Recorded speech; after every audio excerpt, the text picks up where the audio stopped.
A moda dos fones de ouvido. Ontem você viu aqui no SPTV que é cada vez maior o número de pessoas que preferem ouvir a própria trilha sonora. Mas se for muito alto, o som pode fazer mal à saúde. E não é só isso, não. Geralmente a pessoa põe os fones e se esquece do mundo e pode perder boas oportunidades de conversar, de fazer amigos. O repórter Fernando Rocha mostra hoje que não custa nada também seguir algumas regrinhas para não passar por mal educado. Os fones de ouvido fazem parte da paisagem de todo dia. Já reparou? Eu vou de ônibus, então eu coloco o fone e vou escutando.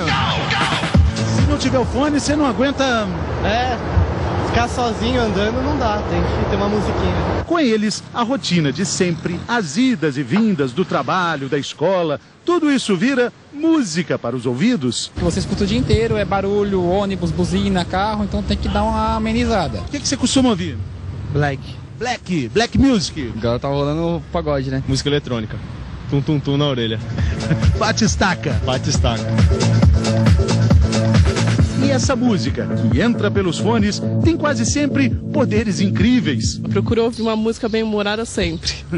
Mesmo quando você não está. Por isso mesmo, para ficar melhor. Tanto é que muita gente até esquece que várias outras atividades não combinam nem um pouco com fone de ouvido. Às vezes eu chego no trabalho, nem percebo, às vezes dou boa tarde e tal, nem percebo e tô com fone. Falar com o chefe com fone no ouvido? Não, aí não, pelo amor de Deus. Preocupar-se com o uso do fone de ouvido é sim uma questão de educação. Toda vez que eu vou em algum lugar, eu sempre tiro o fone para poder ouvir a pessoa, né? Essa consultora de etiqueta e comportamento lembra que é sempre preciso observar algumas regras básicas de convivência. Numa conversa, o fundamental é que você saiba ouvir a outra pessoa. No metrô, né, então você está aquela viagem todo dia, entediante, o mesmo caminho, então é válido, você vai escutando a sua musiquinha, tudo bem. Mas chegou à porta, né, do seu escritório, vai ter alguém para você cumprimentar, por exemplo, um porteiro, já é hora de você tirar o seu aparelho para dar um bom dia realmente direcionado àquela pessoa. Se deixar o fone bom dia e passar reto não funciona, não é um bom dia. É simples para entender, mas para muita gente não é tão fácil de fazer.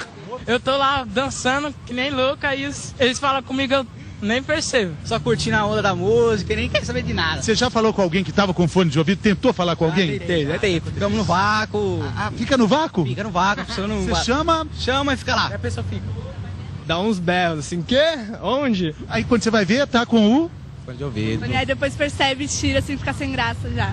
Preciso também estar atento ao volume do aparelho. A música alta pode causar problemas de audição e também de educação. Ninguém nunca também veio falar nada de falar que o som tava alto. Você também não escutou, né? Também não ouvi, mas... Se colocar muito alto nem é bom, nem pro ouvido, nem pra quem tá do lado, né? Eu comecei a falar alto com a pessoa, mas aí eu percebi já que tava com fone no ouvido, por isso tava falando alto. A pessoa olhou meio estranho. Por que você tá falando tão alto?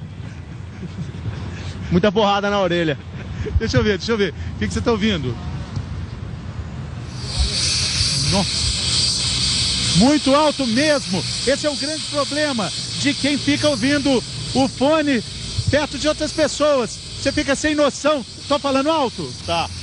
Mas nem parece, porque a música é muito alta, né? Com certeza. Colocar num volume que não incomode. É sempre a ideia de não incomodar os outros, né? Seja por ele aparecer num volume alto, ou seja pelo oposto, de você estar com ele e não dar atenção devida para a pessoa que estiver ao seu lado. Mas abaixando o volume e cuidando para ser educado, o fone de ouvido tem muito mais benefícios do que contraindicações. Cria o seu mundo, né? E daí você vai vivendo a sua trilha e ver tudo do jeito que você quer.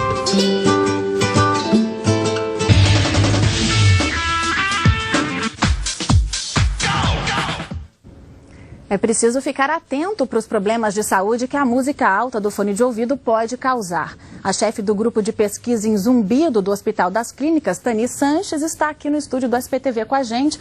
Bom, boa tarde, Tani. Boa tarde. Olha, a gente mostrou ontem que o fone de ouvido ele pode emitir até 120 decibéis diretamente no tímpano. Quer dizer, é igual a uma turbina de avião.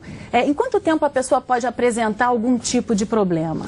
Isso depende do tempo que ela fica ouvindo, do volume, da sensibilidade individual. Então, pessoas mais sensíveis vão começar a apresentar sintomas antes das outras. Quer dizer, os jovens seriam mais suscetíveis? Como é que é isso? Os jovens são mais suscetíveis porque eles têm tendência de ouvir mais alto e eles não acreditam muito em prevenção. Eles não acham que eles são vulneráveis, mas eles são. Então, como a gente pôde ver, existe essa tendência, uma moda que pegou forte. E, portanto, a necessidade de ouvir com moderação para poder apreciar, mas não se prejudicar, é bastante importante. Agora, e que tipo de lesão esse som, talvez até no volume máximo, pode causar? E esses danos são permanentes? Normalmente as pessoas se preocupam muito em perder a audição, e isso realmente pode acontecer. Só que antes da perda de audição aparecer, duas outras coisas podem vir antes. Uma é o zumbido, que é um barulhinho no ouvido, que é um sinal de alerta de que aquele ouvido é sensível. Portanto, todo sinal de alerta precisa ser respeitado. E o outro sintoma é uma supersensibilidade auditiva. Por mais que possa parecer estranho, quanto mais alto você ouve o som, mais você vai ficando intolerante àquele som. Então são dois sintomas que já podem sugerir que você é sensível e, portanto, que você deve se cuidar mais. Ok, ficam aqui então as dicas. Obrigada, doutora Tani, pela sua entrevista aqui no SBT.